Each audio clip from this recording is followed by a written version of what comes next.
నమస్తే, welcome to meta news. ఇక ఈరోజు టాపిక్ వచ్చేసి ఒక చేసిన పనిని జనానికి చెప్పుకోకపోతే అది ఫెయిల్యూర్ కింద లెక్క.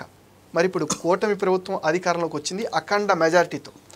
మరి అంత మెజారిటీతో వచ్చిన పార్టీ చేసే అభివృద్ధి కార్యక్రమాలు కొంతమందికి తెలుస్తున్నాయి. ఈ విషయం అందరికీ తెలుస్తుందా? అంటే కూటమి ప్రభుత్వం తాము చేస్తున్న కార్యక్రమాలని ప్రజల్లోకి విస్తృతంగా తీసుకెళ్ళగలుగుతుందా లేదా? మొన్న సీఎం కూడా దీనిపైన కొంత అసహనం వ్యక్తం చేశారు. మరి ఇందులో నిజానిజాలేంటి, అసలు ప్రభుత్వం ఎక్కడ వైఫల్యం చెందుతుంది, లేకపోతే అందరికీ ఇవి రీచ్ అవుతున్నాయా లేదా, దీనిపైన మనతో డిస్కస్ చేయడానికి ప్రముఖ పొలిటికల్ అనలిస్ట్ అండ్ టీడీపీ వాణిజ్య విభాగం ఉపాధ్యక్షులు కల్పాల కిరణ్ గారు ఉన్నారు. ఆయన అడిగి మరిన్ని ఇంట్రెస్టింగ్ విషయాలు తెలుసుకుందాం. ఆయనకు వెల్కమ్ చేద్దాం. సార్ నమస్తే. నమస్తే అండి. చేసిన పనిని చెప్పుకోవడం కూడా తప్పే అంటారు. మరి ఇప్పుడు కూటమి ప్రభుత్వం అఖండ మెజార్టీతో గెలిచి ఇన్ని సంక్షేమ కార్యక్రమాలు, సూపర్ సిక్స్లు కావచ్చు, లేకపోతే స్పెషల్ ప్యాకేజీలు కావచ్చు కేటాయించి అభివృద్ధిని పరుగులు పెట్టిస్తుంది. మరి ఇది పూర్తి స్థాయిలో ప్రజలకు చేరుతుందంటారా? అంటే కొంత మీరు చెప్పిన దాంట్లో కొంత గ్యాప్ కూడా ఉందండి.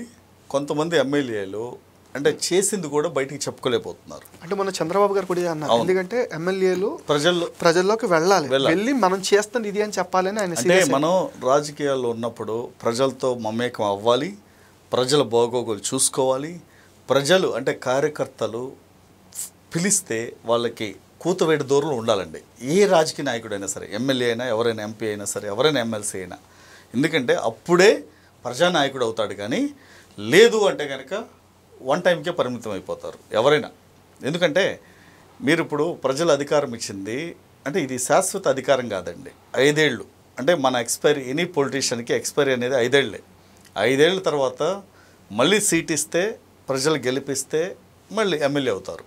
లేదు సీట్ ఇవ్వలేదు అంటే కనుక ఇప్పుడు చంద్రబాబు నాయుడు గారు చెప్పారు 40% ఎమ్మెల్యేలు ప్రజల్లోకి వెళ్ళట్లేదు, కూటమి చేసే అభివృద్ధి పనులు తీసుకెళ్ళట్లేదు అని. డెఫినెట్గా ఎందుకంటే ఇప్పుడు ప్రజలకి అంటే మనం ఈ సోషల్ మీడియా ద్వారా, ఎలక్ట్రానిక్ మీడియా ద్వారా, ప్రింట్ మీడియా ద్వారా ఎంత చెప్పినా ప్రజలకి అనేది ఆ టచ్ అనేది ఉంటుందండి. అంటే ఆ టచ్, పర్సనల్ టచ్ అనేది వెరీ వెరీ ఇంపార్టెంట్. అంటే ఇక్కడ చంద్రబాబు నాయుడు గారు ఎక్కడో అమరావతిలోనో లేకపోతే ఎక్కడో కూర్చుని ఆయన కొన్ని పర్యటనలు చేసి ఆ వీడియోలు చూసి ప్రజలు ఆనందం పొందటం అనేది ఒక ఎత్తు.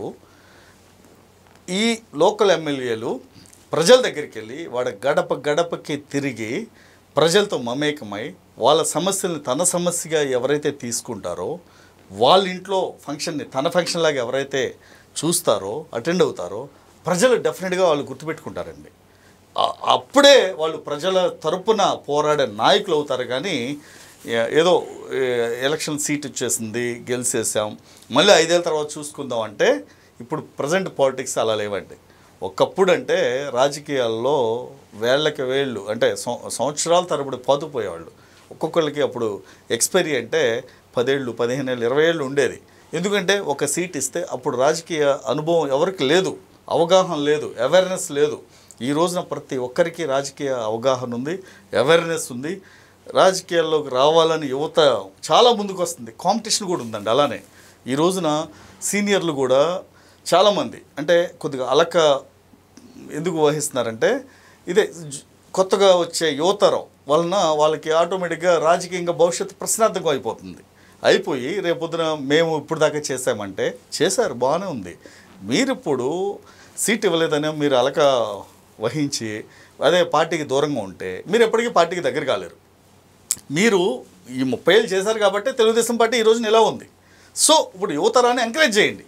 మీరు వెనకాలండి ఒక అడ్వైజరీ కమిటీ లాగానో లేదా ఒక డెవలప్మెంట్ కమిటీ లాగానో ఫామ్ అయ్యి మీరు సలహాలు ఇవ్వండి. మీ 30 ఏళ్ళు చేసిన దానికి ఇప్పుడు ఏం చేయాలనేది సలహాలు ఇవ్వండి. అంతేగాని ఇప్పుడు పార్టీని దూరం పెట్టేసి నేను 30 ఏళ్ళు అది చేశాను ఇది చేశానంటే ఇప్పుడు ప్రజెంట్ ట్రెండ్ ఏంటంటే రాజకీయాల్లో ఎవరికైనా ఎక్స్పైరీ 5 ఏళ్ళే, ఇంకా బాగా చేస్తే ఇంకో సీట్ వస్తుంది, ఇంకో 5 ఏళ్ళు చేస్తారు. సో రేపు రాబోయే ఎన్నికల్లో కూడా 50-60 సీట్లు యువతరానికి ఇవ్వాలని లోకేష్ గారు ఒక ప్రపోజల్తో ఉన్నారు. డెఫినెట్గా అది చేస్తారు. మొన్నటిదాకా చంద్రబాబు నాయుడు గారు ఏంటంటే 40% యువతకు అన్నారు మొన్న ఎన్నికల్లో. ఈసారి లోకేష్ గారు ఇప్పుడున్న అంటే యంగ్స్టర్స్కి ఇంకొక 60 మందిని యువతరాన్ని తీసుకురావాలని ఆయన దృఢ నిశ్చయంతో ఉన్నారు. ఎందుకంటే ఇప్పుడు వేసే విత్తనం మళ్ళీ రాబోయే 30 ఏళ్ళకి ఉపయోగపడాలి. ఆ రోజున ఎన్టీ రామారావు గారు 83లో అంటే కనీసం సంతకం పెట్టడం రాదు, రాజకీయంగా అవగాహన లేదు, అసలు కనీసం అంటే రాజకీయం అంటే ఏంటో కూడా తెలియదు. అలాంటి వాళ్ళని తీసుకొచ్చి ఈ రోజున ఎన్టీ రామారావు గారు ఎమ్మెల్యేలు చేస్తారు, మంత్రులు చేస్తారు. ఈ రోజున చాలామంది కీలకమైన పదవుల్లో ఉన్నారు. అలా వచ్చిన వాళ్ళు యనమల రామకృష్ణుడు గారు కానీ, అశోక్ గజపతిరాజు గారు కానీ, అయ్యన్న పాత్రుడు గారు కానీ, కోడెల శివప్రసాద్ గారు కానీ, ఇలా ఇప్పుడున్న సీనియర్ నాయకులు అందరూ అంటే కొంతమంది కాలం చేశారు. లాల్జాన్ బాషా, కోడెల శివప్రసాద్, దేవినేని నెహ్రూ ఇలాంటి వాళ్ళందరూ ఆ రోజున ఎన్టీ రామారావు గారు తీసుకొచ్చినప్పుడు రాజకీయాలు వాళ్ళకి అలవాటు చేసినప్పుడు కనీసం 25 ఏళ్ళు కూడా అంటే అప్పుడు వేరు, అప్పుడు టెక్నాలజీ వేరు, ఇప్పుడు టెక్నాలజీ వేరు. ఇప్పుడు ప్రతిరోజు కొన్ని వందల సమస్యలు, వందల సోషల్ మీడియాలో మెసేజ్లు, అంటే ప్రజలకి ఏంటంటే ఆ స్టోరేజ్ మెమరీ కూడా తగ్గిపోయింది. సో ఏదన్నా జరిగితే 3 రోజులు గుర్తుంటుంది, 3 రోజుల తర్వాత ఎవరికి గుర్తుండట్లా. సో మనం చేసింది కూడా అంతే. మనం చేసాం కదా, గెలిచాం కదా, డబ్బులు ఇచ్చాం కదా, గెలిచేసాం కదా, మన పార్టీ చంద్రబాబు నాయుడు గారు చూసుకుంటున్నారు కదా, పెన్షన్లు వస్తున్నాయని కాదండి. ప్రజలతో మమేకం అవ్వాలా, పథకాల్లో చెప్పాలా. P4 అంటే ఏంటో ఇప్పటికీ కొంతమంది తెలియదు. దాన్ని మనం లోకల్గా మనం చెప్పాలి. ఎందుకంటే ఆ లోకల్ కమ్యూనికేషన్ స్కిల్స్తో మనం చెప్పాలి, ప్రజలకు అర్థమయ్యే విధంగా. గ్రామ కమిటీలు వేయాలి, మండల కమిటీల్లో చెప్పాలి, ప్రజలకు అర్థమయ్యేటట్టు ఎమ్మెల్యే ప్రజల్లో తీసుకెళ్ళాలి. అలా తీసుకెళ్తేనే ప్రజల్లో మళ్ళీ పార్టీ ఇంకొక 5-10 ఏళ్ళు కాదండి, 20 ఏళ్ళు మనకి శాశ్వత అధికారం ఇస్తారు. అంటే ఎమ్మెల్యే ఎవరన్నా అవనండి. అంతేగాని మనం ఇప్పుడు గెలిచేసాం కదా మళ్ళీ 6 నెలల ముందు మనం రాజకీయం చేద్దామంటే కుదరదు.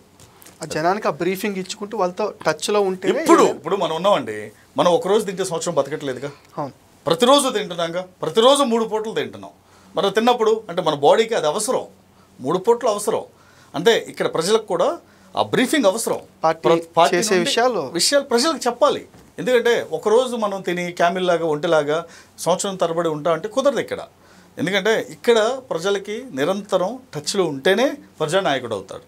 ప్లస్ ప్రజలను అర్థం చేసుకుని ప్రజలతో మమేకం అవ్వాలి. అయినప్పుడే అతను ఒక సక్సెస్ఫుల్ రాజకీయ నాయకుడు అవుతాడు. కానీ లేదంటే కనుక ఎవరు. ఎందుకంటే దాని ద్వారా నష్టపోయేది ఎవరంటే పార్టీ ఇంకో అవసరం ఇంకో క్యాండిడేట్ని పెడుద్ది. ఇక నష్టపోయేది ఎవరు? పర్సనల్. 5 ఏళ్ళు అన్నీ వదిలేసి రాజకీయాల్లోకి వచ్చి మళ్ళీ ఈ 5 ఏళ్ళు గెలిచిన తర్వాత మనం నెక్స్ట్ 5 ఏళ్ళు ఏంటనేది మనం ఇప్పటి నుండే ప్లాన్ చేసుకోవాలి. అంటే 6 నెలల ముందు చేస్తా అంటే కుదరదండి. Okay, thank you sir. ఇది ఇవాల్టి స్పెషల్ వీడియో. ఈ వీడియో పైన మీ విలువైన ఒపీనియన్ని కామెంట్ సెక్షన్లో పోస్ట్ చేయండి. మీరు ఇచ్చే కామెంట్స్తో మరిన్ని ఇంట్రెస్టింగ్ వీడియోస్ మీకు అందిస్తామని మీరేం చేయాలో మీకు తెలుసుగా. ఈ వీడియోస్ని లైక్ చేయండి, షేర్ చేయండి, మెటా న్యూస్ని సపోర్ట్ చేయండి, సబ్స్క్రైబ్ చేసేయండి.